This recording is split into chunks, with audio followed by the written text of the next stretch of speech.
पहला इतिहास उसका 16वें पद से।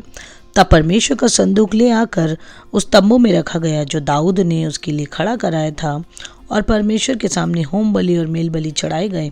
दाऊद होम बलि और मेल बलि चढ़ा चुका, तब उसने यहोवा के नाम से प्रजा को आशीर्वाद दिया, और उसने क्या पुरुष क्या स्त्री सब इजराइलियों को एक एक रोटी और एक एक टुकड़ा मांस और किशमिश की एक एक टिकिया बंटवा दी। तब उसने कई लेवियों को इसलिए ठहरा दिया कि यहोवा के संदूक के सामने सेवा टहल किया करें और इज़राइल के परमेश्वर यहोवा की चर्चा और उसका धन्यवाद और स्तुति किया करें। उनका मुखिया तो आसाप था और उसके नीचे जकर्या था, फिर यीएल, शामी रामोत, यहीएल, मतिया, एलियाब, बनाया, ओबेदेदोम और लीएल थे। ये तो सारंगियाँ और वीणाएं लिए हुए थे, और आसाप झांझ पर राग बजाता था। बनाया और जेजियल नामक एक याजक परमेश्वर के वाचा के संदूक के सामने नित्य तुरहियां बजाने के लिए नियुक्त किए गए। तब उसी दिन दाऊद ने यहोवा का धन्यवाद करने का काम आसाप और उसके भाइयों को सौंप दिया। पहला शमूएल उसका 16 अध्याय उसका 37वां पद।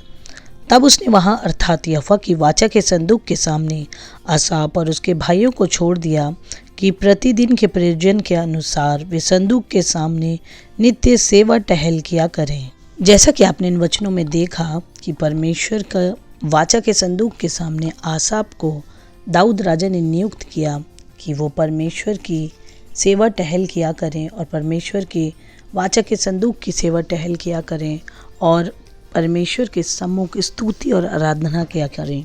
जिस प्रकार मैं आपको बता दूं कि जब से वाचा के संदूक का निर्माण हुआ था, तब से परमेश्वर इजराइलियों के बीच वाचा के संदूक के द्वारा अपने आप को प्रकट करता था, और वाचा का संदूक बहुत ही पवित्र पात्र था इजराइलियों के लिए, और परमेश्वर की उपस्थिति उस पर होती थी। जहाँ जहाँ वाचा का संदूक जाता था, वहाँ वहाँ परमेश्वर आशीष और बड़ी जीत को दिखाता था। मूसा से लेकर दाऊद तक परमेश्वर ने वाचा के संदूक को बहुत ही महत्वपूर्ण पात्र बनाकर बाइबल में रखा है। अगर हम व्यवस्था विवरण की पुस्तक से पढ़ना शुरू करते हैं, मूसा की व्यवस्था को देखते हैं, और दाऊद राजा तक वाचा के संदूक बहुत ही आदर मान और इज्जत के योग्य पात्र हुआ करता था। और उसके बाद वाचा के संदूक को आखिरी बार यरूशलेम मंदिर में रखा गया, जो कि राजा सुलेमान के द्वारा बनाया गया। और बाइबल में आखिरी बार वाचा के संदूक का जिक्र यिर्मयाह की पुस्तक में होता है। और उसके बाद प्रकाशित वाक्य में अगर हम देखें तो वो वाचा का संदूक परमेश्वर के नगर में, जो कि स्वर्ग में है, वहाँ पहुँचाया गया। तो बड़ा खास वाचा का संदूक हुआ करता था। लेकिन आज की इस खास वीडियो में जो ये आप देख रहे हैं, ये सिटी ऑफ डेविड है, और यूं तो पुराना यरूशलेम यही माना जाता है। यहीं पर दाऊद राजा ने बस कर यरूशलेम को राजधानी बनाया था इज़राइल की, क्योंकि उसने यहाँ पर राज्य किया था। और अगर हम आपको बताएं कि आसाप के विषय में, जैसे आप भजन संहिता की पुस्तक में आप पढ़ते हैं आसाप के भजन, तो उसको दाऊद राजा ने नियुक्त किया था। जिस प्रकार आपके सामने वचन को पढ़ा गया, यदि आप अपनी बाइबल स्टडी करते हैं तो बहुत ही अच्छी बात है। पहला शमूएल 16वें अध्याय में आपको ये सारे जिक्र मिल जाएंगे। बहुत से कम लोग जानते हैं कि आसाप कौन था। आसाप और उसके भाइयों को दाऊद राजा ने नियुक्त किया था कि वो झांझ पर राग बजाता था। उसके भजनों को भजन संहिता की पुस्तक में आज भी पढ़ा जाता है, और कहें तो वो वर्शिप लीडर था। वाचा के संदूक के सामने सेवा टहल किया करता था। बहुत ही आदर के योग्य वो पुरुष था। जैसे शमूएल जब छोटा था तो वाचा के संदूक के सम्मुख सोया करता था, और वाचा का संदूक शीलो में, गिबोन में और भी कई जगहों पर था। हमारी प्रीवियस वीडियो में आप देख सकते हैं। अगर आप चैनल पर नए हैं तो चैनल को सब्सक्राइब कर लीजिए। इस प्रकार की अच्छी महत्वपूर्ण जानकारियाँ आपको बाइबल स्टडी आपको इस चैनल पर मिलती है। और जो ये खास वीडियो आप देख रहे हैं, ये सिटी ऑफ डेविड है, और यहीं पर दाऊद राजा ने ये सब कुछ किया था। यहीं पर उसने आसाप को और परमेश्वर के सम्मुख वाचा के संदूक को लाया था, नियुक्त किया था आसाप को कि वो परमेश्वर की वाचा के संदूक के सामने सेवा टहल किया करे, और यही वो ख़ास जगह थी जहाँ पर दाऊद राजा रहा करता था। अगर हम आपको बताएं तो परमेश्वर की वचन को अपने जीवन में अगर आप महत्वपूर्ण इज्जत देंगे और परमेश्वर की उपस्थिति को अपने जीवन में मांगेंगे तो आप भी वाचा के संदूक के समान एक आदर योग्य पात्र कहलाए जाएंगे जहाँ पर परमेश्वर की उपस्थिति होती है।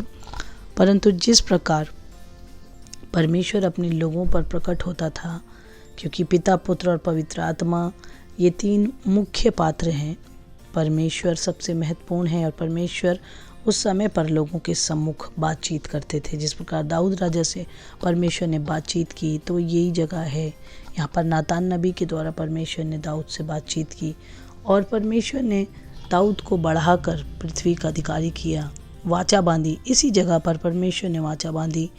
उसके बाद पुत्र का समय आया जब यीशु मसीह मनुष्य रूप धारण करके हमारे सम्मुख उपस्थित हुए।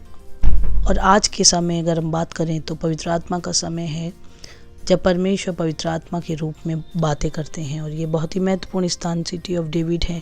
यहाँ पर परमेश्वर के समय पर परमेश्वर अपने लोगों से बातचीत किया करता था। परमेश्वर के लोग यहीं पर रह के जयवंत हुए हैं। तो ये हमारे लिए बहुत ही महत्वपूर्ण स्थान है और इस जगह की स्टडी करना भी हमारे लिए बहुत महत्वपूर्ण बात है। ये जगह जैसे मैंने आपको बताया, यहाँ पर दाऊद राजा का भवन हुआ करता था। अगर आप हमारी प्रीवियस वीडियो को देखें तो इस जगह के विषय में बहुत सी जानकारी को बताया गया है।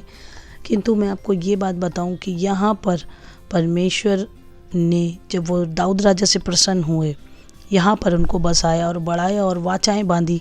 जो वाचाएं आज आपके लिए और मेरे लिए भी कार्यरत है, वो आपके लिए और मेरे लिए भी कार्य करती हैं। परमेश्वर ने दाऊद राजा को बढ़ाया और यहीं पर उसने नियुक्ति की, परमेश्वर के सम्मुख बैठा, परमेश्वर के सम्मुख उसने जीत को हासिल किया। यहाँ पर उसने परमेश्वर के लिए तुरहियां बजाने वाले, झांझ बजाने वाले और परमेश्वर की स्तुति करने वाले, निरंतर उसकी सेवा टहल करने वालों को नियुक्त किया। और यहीं पर रह के उसने परमेश्वर के सम्मुख उसकी आराधना के विषय को समझाया। क्यों दाऊद राजा परमेश्वर की आराधना करने में लौलीन रहता था? क्या उसके जीवन से आप और मैं सीख सकते हैं? क्योंकि स्वर्ग का परमेश्वर, जब आप प्रकाशित वाक्य में पढ़ेंगे तो चारों ओर उसकी स्तुति आराधना हुआ करती है और वो उस आराधना से प्रसन्न होता है। दाऊद राजा ने क्यों प्रसन्न किया परमेश्वर को? क्योंकि वो परमेश्वर की आराधना करता था। उसको जीत जो भी मिली वो उसकी काबिलियत के बलबूते पे नहीं मिली, पर वो केवल परमेश्वर की आराधना करता था, परमेश्वर की उपासना करता था, रात दिन परमेश्वर से लिपटा रहता था। और मसीह जीवन की जीत इसी चीज़ में है कि हम परमेश्वर की आराधना करें। अगर हम वचनों को ध्यान से पढ़ें तो स्वर्ग में जैसे उसकी आराधना होती है प्रकाशित वाक्य में, उसी प्रकार दाऊद राजा ने इस पृथ्वी पर परमेश्वर के वाचा के संदूक के सम्मुख नियुक्ति की कि परमेश्वर के वाचा के संदूक के सामने निरंतर स्तुति की जा सके। उसने वाचा के संदूक पर जब परमेश्वर की उपस्थिति होती थी उस पवित्रता को महत्व दी। क्या आज आप और मैं परमेश्वर की पवित्रता को महत्व देते हैं?